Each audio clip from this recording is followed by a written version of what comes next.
Perseteruan antara Nikita Mirzani dengan anak sulungnya, Loli, semakin panas. Belum lama ini Loli mengunggah instastory saat dirinya sedang menangis sesenggukan.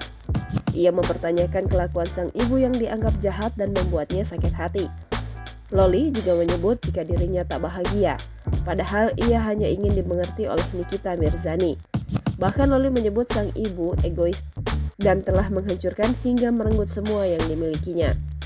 Selain itu, Loli juga mempertanyakan mengapa ibunya tersebut berkali-kali menyuruh orang memukul dirinya. Bahkan ia juga membongkar jika Nikita Mirzani kerap menyuruh sang anak mati hingga mengatakan ingin membunuh anak sulungnya tersebut. Mimi suruh Om Edo pukul aku. Mimi suruh orang-orang pukul aku, kenapa? Mimi suruh aku mati berkali-kali, kenapa?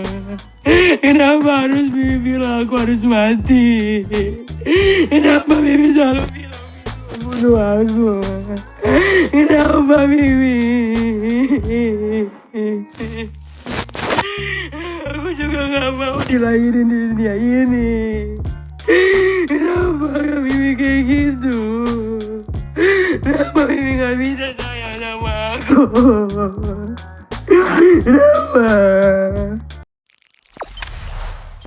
Jangan lupa subscribe, share, komen, dan like ya.